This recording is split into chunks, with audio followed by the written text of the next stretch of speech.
Hey guys, Zach here. Super excited to be announcing our next speaker, Dr. Julie Gunther. So this is actually a session that's been sponsored by Elation Health, one of our keynote sponsors. So thank you, Elation. Hey guys. Dr. Julie Gunther has been one of the early thought-leading DPC providers who's been pushing the boundaries for many, many years, and is now also the president of the Direct Primary Care Alliance.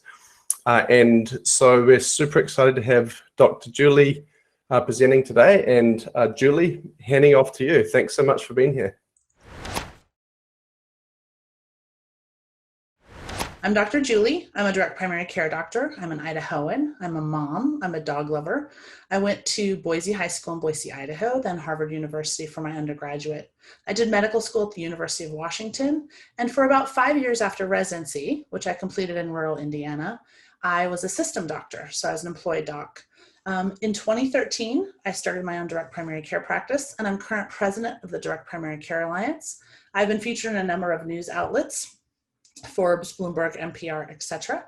And I've written a book called Sparks Start Fires. I'm a passionate advocate for the physician-patient relationship, and I believe the most revolutionary thing we are doing in healthcare right now is direct primary care.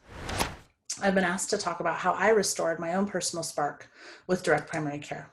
My disclosures, here's what we talked about. That book's available on Amazon, and the Alliance is an organization of physicians, by physicians, for physicians, around direct primary care, mentorship, education, and advocacy. So I've kind of told you my bio, did my self-introduction, but who am I? I am a wildly gifted, creative, energized, optimistic, messy, chaotic, procrastinating human. And today I've been asked to talk about myself and my own personal story, both as a doctor and a patient. And it's my hope that by talking about me, we can talk about us. So I grew up in Idaho, and when we think about the tapestry of our lives, interwoven with all kinds of threads, what are those threads? What are the threads that make up our story? The golden ones, the broken ones, the tied up ones, the knotted ones. And I think one of the first places many of our story starts is in the landscape where we grow. I grew up in Idaho. I love Idaho. If you haven't been here, it is a varied state. I live in a high mountain desert at the base of the mountains. This is actually a picture I took a few years ago while on a home visit to a patient. His dying wish was to die in his cabin on Warm Lake in rural Idaho. If you look, this little dot right here is the roof of his cabin. What you can't see in this picture, but it's my favorite part of the picture, is this picture was taken while my butt was on a picnic table in front of a bar, a high mountain bar. And in a moment, I realized why my patient liked to spend so much time at the lake. Not only was it beautiful, but at the age of 87, he had a 27-year-old girlfriend, and they liked to drink together at the bar on the lake. It also explained why his platelets were so hard to manage, but that's a different story. This is me, front and center, with my wild and crazy hair, and a bucket empty of huckleberries. It's empty, not because I wasn't a good huckleberry picker, but because I ate them all. And this is my mother in the yellow shirt. My mom has a master's degree, and she's a microbiologist. This is my dad. He's an engineer. I grew up hunting and fishing without any regard for gender. If you got an A in math, science, and English, and you were willing to hunt, fish, shoot, hike, and fix things on the weekend, you are everything a human needed to be. When I was in junior high, I saw a movie. You've probably heard of it, Top Gun.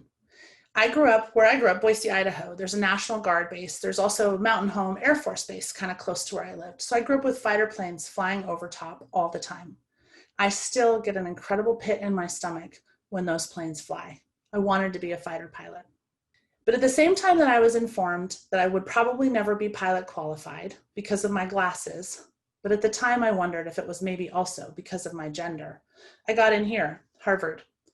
We had visited Harvard on a beautiful sunny day, probably one of the few that it actually has, and Dr. Jeff Gold can attest because he's a Massachusetts regular. And I thought, well, this is nice, let's apply here. I Forrest Gumped my way into Harvard and spent 4 years there. Now, I'd said before, getting into Harvard and getting out of Harvard are two very different things, and I graduated with a degree in psychology. There's me. Probably the last time I sat up straight. I joke that this man, this is Mr. Jeremy Gunther, is my God's great gift to me because of some of the stress and trauma and other things that happened at Harvard. But we met our senior year, and about a year after graduation, year and a half after graduation, we got married. A year after that, I went to medical school at the University of Washington. This is our graduation picture in 2005. This is an amazing group of capable people, and frankly, until preparing this lecture, I hadn't thought about a lot of these people. But in a weird way, I miss them. This is a picture of survivors, of studying survivors, but it's also a picture of people with incredible great hope for the profession we were about to fully embark on. This is me at graduation. That was hiding under that big black tent. Please no comments on my style or my fashion. This is actually a pretty fantastic psychedelic dress. 2 weeks after I graduated from medical school, I gave birth to Grace Elizabeth Gunther. And for the next year, I took time off and got screamed at and learned what colic really is. After that, we moved to Indiana. You can see this is July 3rd, 2006, just before Independence Day. The big irony is this is just about the day that I gave up quite a bit of independence. But I'd taken a year off to be a mom, to get screamed at, but I also was exercising, sleeping more with a 1-year-old than I did in residency, and still clearly had enough time to press my white coat. Muncie is a town in rural Indiana, located somewhere between Indianapolis and Fort Wayne. It's a rural American town where Ball State University is. What it also is it's a dying Midwest town. And when I was there were very many patients that were just like Jimmy John, the patient Dr. Marty McCary talked about before me today. Impoverished people, multiple generations of early pregnancy, failing healthcare, drug addiction and abuse, and intolerable, inescapable poverty. The highlight of my residency was actually learning how to do C-sections, being C-section trained, and another really unique other patient encounters that I had that authenticated my absolute passion for patient care. However, I did work in the ER one night when Eric Estrada came in because there was a show called Armed and Famous filmed in Muncie during my residency. This is me doing a C-section. I wasn't the primary, but I am C-section trained in spite of being a family doctor, or because I'm a family doctor. As many of you know, there are still great training programs throughout the US where family physicians train to be and do everything. And many of my DPC colleagues, myself included, are extensively, passionately, crazily trained. We put in the time, we put in the hours, and we have pretty crazy skill sets. We are, I joke, the Swiss Army knives of healthcare. You can see I learned how to hold a baby. Those things are slimy and you got to clamp them down. My second year of residency, I had our second daughter, Sophia Gunther. She was born early because I was sick. I had HELLP syndrome. And while a lot of people told me that I did not give it to myself, I don't have a lot of doubts that I did. I think my HELLP syndrome and subsequent breast cancer, which I'm going to talk about, are a direct result of the chronic sustained sleep deprivation and stress that was demanded to be the doctor I want to be. If you think back at that picture I showed the day before I gave up my independence, my 4th of July or 3rd of July photo, it's almost a totally different person. My chin acne was gone, I looked rested, my hair wasn't frizzy. This is a picture of exhaustion. And I was immediately postpartum. And that's my Sophia's foot because she was born premature and she was lucky to survive because I wasn't taking care of myself in any way while I took care of others. After residency, we moved back to Idaho and I felt like I could breathe again. Residency is hard no matter where you do it. And I guess my love of trying to do everything probably made it a little harder, but I was so glad to be home. For a little while, things were good. I took an employed position because my husband asked if I could please be a doctor, not the doctor, because my love of trying to be the doctor was ruining my availability for everybody else in my life. But you can see here, my hair's done, my lipstick's on, I got fit, but then it all started again. And within 2 years, I was tired, I wasn't fixing my hair, I wasn't taking time for myself. And when I was around my kids, they were so excited to see me. Because this was most of my days as an employed physician. I started in the dark and I ended in the dark. That's actually my car. This is before I started DPC. I think this is a short time before I discovered DPC, and I came out and thought how poignant this image is. First one in, last one out, every day, all the time. Telling my husband I'm gonna be home and then not getting there. Starting notes over again at 9 p.m. at night and typing until 2 a.m. when I fell asleep with my computer in my lap. What is most touching and what seems to get to most people about this picture is this little wedge on the right, the parking lot on the right. That's the parking lot of my children's school. And even though the parking lot was less than 100 yards from the back door of my clinic, I was rarely, if ever, the person who crossed over that berm for muffins for moms or singing events or whatever it was. I didn't drop my kids off or pick them up because I didn't have or I didn't take the time. In September of 2013, I went to Scientific Assembly and I met these two guys, Dr. Josh Umber, Dr. Doug Niemeyer. This is their other physician, Dr. Michael, and it changed my life. That's where I first heard about direct primary care. From September to April, I set about buying a building, learning everything I could about DPC, and opening my own practice, in addition to quitting my employed job. That was the spark. That's when it started. This was my first office. I was really proud of it at the time. Now it looks a little bit dingy and small, but it worked. This was the building I was able to buy with a small business association loan and a whole lot of hustle, and I think a little bit of sprinkle of pixie dust from the universe. I loved this building. We turned it into this, and this is where sparkMD began. I started with 0 patients. The state of Idaho didn't have legislation that protected me from billing patients a membership fee, so I got involved with politics, somewhat by chance and a little bit by choice. I learned about the Direct Primary Care Coalition and I started to travel to Washington, D.C. In 2015, Hint, who's here today, who's been an incredible, passionate supporter of healthcare transformation and direct primary care, Hint and myself, and you'll see Dr. Ryan Newhoffel, past president of the Direct Primary Care Alliance in the bottom left corner, and you might see other people you recognize, but this was a small meeting of healthcare innovators who are all talking about this crazy idea called direct primary care. We had a dinner. I met Jeff Gold and this gentleman whose name I don't remember, and I apologize. I hope he's still wonderfully successful and alive in DPC circles. And this is where a newfound love of collegiality, passionate physicians, and just kicking it back and saying, how do we fix this, began. I love all these people, and many of these people, and there were 2 more tables, are doctors who are now thriving in direct primary care. Spark began thriving. I started, like I said, from 0 patients. I hired a nurse, my former nurse, Tanya. I could not do this without her. She's amazing. But at the same time, as I was building a business, I was able to go home before sunset. I saw my youngest daughter, the one with the tiny foot, catch her first pop fly.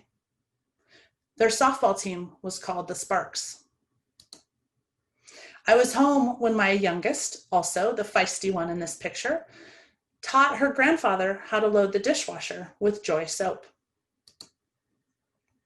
And the day of her first communion, I was able to not schedule patients so I could be present. The same day of Sophia's first communion, where she chose to be a part of the Catholic Church, which is a unique choice in our family because neither my husband and I are Catholic. That also is another discussion. I had my first mammogram. And the nurse, who had a very hard time understanding the full capacity of a family physician and what I was, even though this mammography center is 2 blocks from my clinic, and I had referred patients there for 5 years, left my breast mammogram on the screen. And that day, I diagnosed my own breast cancer. For those of you who are clinical, it's probably pretty obvious. Spiculated things in boobs are bad. Spiculated means spiky. This makes me look like I was quite endowed back in the day, but do not be deceived. But this thing in the middle, right under that little triangle thing, that's kind of wispy but kind of pointy, is cancer. So that's where my journey as a patient, all in, because I apparently do nothing half-assed, so to speak, began. Although if you remember, I was a patient with both of my deliveries, the second time specifically with HELP syndrome. Being a patient, as you might imagine, or as you already know, is incredibly dehumanizing. We put people in these things with flowers imprinted on them because we assume they might need to feel feminine. But yet our boobs are sticking to our body Air is flapping to the sides, and we sit there looking at pictures of our own cancer or the needles that are about to poke us. We wait, and we spell our name, and we give our birth date 5, 6, 7, 8 times. We have a physician tell us, I'm sorry, you can't start chemo tomorrow because we cannot find your breast. True story. And then a nurse tell us it's just chemo. We have a physician tell us, don't worry, it's just hair, it will grow back. Not understanding that I'm probably the least feminine, the least vain woman you will ever meet, but my hair was always my signature. And losing my hair meant I had to tell everybody that I had cancer. So it wasn't loss of hair. It was loss of the ability to tell my story on my terms. This is a biopsy needle, and these were my breast biopsies. And I apologize if this photo is a little graphic or a little hard, but this is me a day after my mastectomy. I was so happy they were gone. 2 weeks after my mastectomy, my brother got married. It was an awesome, awesome day. And then I started flying again. About a week or so after my brother's wedding, I was the keynote speaker at the Direct Primary Care Summit in 2016. In 2015, at the town hall after the summit, I asked, where are the women? And I was so grateful to be invited and to be given the opportunity to talk about direct care, to talk about direct primary care, and to talk about sparkMD to this audience. I was not going to miss it. So I delayed the start of my chemo until I returned home. If you haven't spent a lot of time as a patient in the healthcare systems, this is what it looks like. This is before COVID. There's nothing about this space that makes me want to stay in it. I can smell this space. I can feel this space. You're treated like a number. In fact, you are a number. No one knows your name, even though you check into a place 45 sequential times across 45 days. Same place, same time, every day, in a row. Nobody knows your name. And then they look at you and they say, trust us, we got this, we know what we're doing, sit down, be quiet, wait your turn, fill out paperwork. But do they? Do they? Do they know who you are? Do they know my allergies? Do they know they're not supposed to do things to my right arm because I had lymph nodes removed? I know it's in my chart, but when you come at me and start taking blood pressure in my right arm, you don't know. And we ask patients to not be obstructive, and we ask patients to be patient. But we're not paying any attention. And that's a problem. And that's where DPC is different. The toll that being a patient takes on a patient, it also takes on the family. The fallout is tremendous. But at the same time, one thing we have to remember, the threads we see, the part of our patient's story that involves their illness, their sickness, their surgery, is only one thread. Interwoven throughout each of our day, every day, are children catching softballs, father-in-laws messing up dishwashers, business opportunities, job opportunities, friendships, and joy. These are all DPC physicians. These are all amazing leaders in the DPC movement. And there is me with my big guffaw and my Bill Murray shirt that says, "You're awesome," which I love, with my cancer. You can be patient. You can be doctor, you can be friend, you can be mom, you can be so many things. So as I started to heal, I started to lobby again.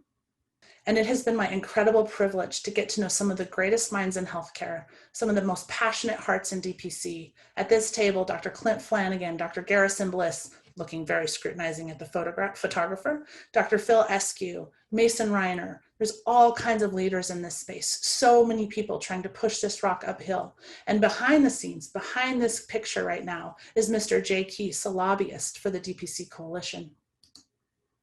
Friends came and helped and sustained me. Dr. Lisa Davidson, Dr. Tom White, Dr. Melanie, Catherine Restrepo, Dr. Mark Graycar. So many people pounding the pavement trying to make things better. Jeff Gold, Dr. Doug Ferrego, Dr. Delicia Haynes, who you'll hear from later in the Hint Summit. There are so many of us all working together, all telling our story. And at the same time, I go on trips with family. I get to be a part of my family's life again. I get to build things, talk about things, share my truth. bring joy. I have a team now. After I was diagnosed with breast cancer, I had a conversation with medicine. By that, I mean the goddess medicine, metaphorical medicine, the insatiable beast that sometimes just won't leave us alone. And I told her, I don't think I can do this anymore. You have taken so much from me. And I thought at bare minimum that if I gave what I've given, I would have time. I would be somehow guaranteed time. But my family is not often guaranteed time. I have a wicked family history of cancer. So I decided in 2016, after having worked so hard to build Spark 1.0, what am I going to do? Do I still want to be a doctor? Do I still want to be part of DPC? Or do I want to say, screw it all, move to some tropical island and wait out my time with some margaritas? And I thought, I'm going to wait 1 year. I'm going to wait 1 year and not set a bomb off on what I've created, and I'm going to see how I feel. And a year later, I decided, I still want this. I want to be a doctor, but I don't want to do this alone anymore. I'm going to build this with a team. I added an NP and a PA and a nurse and an esthetician, and we together started to build. This team supports me in so many unique and loving ways. They signed us up for the Komen Walk and surprised me. Ironically, this was Sophie's birthday as well. So I got up with my team, did the Komen Walk, and then went and celebrated Sophia's birthday. What you don't know about this picture is not only is my team here, but so are their kids and their spouses. One of our PA students came, and we walked the Komen Walk together. I've built something that's mine, and I love it. I've built something that serves my community, and I love it. I've built something where I can bring a puppy to work, and I love it. This is my daughter, Grace, and this was her birthday this year. I was able to be home when she woke up on the day she turned 15. I was able to decorate her room. I was able to flex my schedule and take her out to lunch. And I love this picture because there's so much joy. This is Spark 2.0. It was a little bit of a beat up building too. And my team and I moved in from 3 rooms to 8 rooms. And we are working together to grow each other's lives, to grow our patients' lives, to grow our business, and to grow this authentic healthcare creation. My space at sparkMD doesn't look like where I used to work, because where I used to work feels dead to me. It has real art and real furniture and signs of real life. This is my old clinic. I actually grieve when I see this, because this is no place for humans. This is no place for love and interaction and compassion and vulnerability. So we are given this rubble of our healthcare system.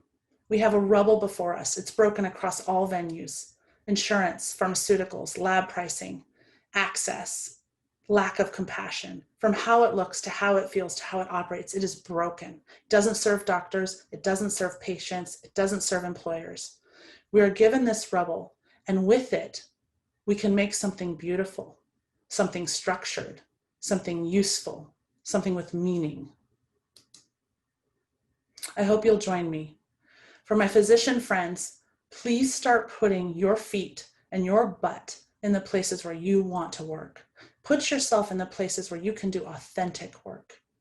For everyone else in the healthcare space, insurers, developers, technology companies, TPAs, brokers, we need you. We need your entrepreneurship. We need you to create products and opportunities that help us do our job. But we do not need opportunism. We do not need people who see this as the next great shiny object. We need a team that wants to work with us to help us innovate and create and provide authentic, heartfelt, compassionate care to the most vulnerable of us in times of need, in a way that none of us have to ever apologize again that the tapestry that we are all weaving is anything less than beautiful. Thank you.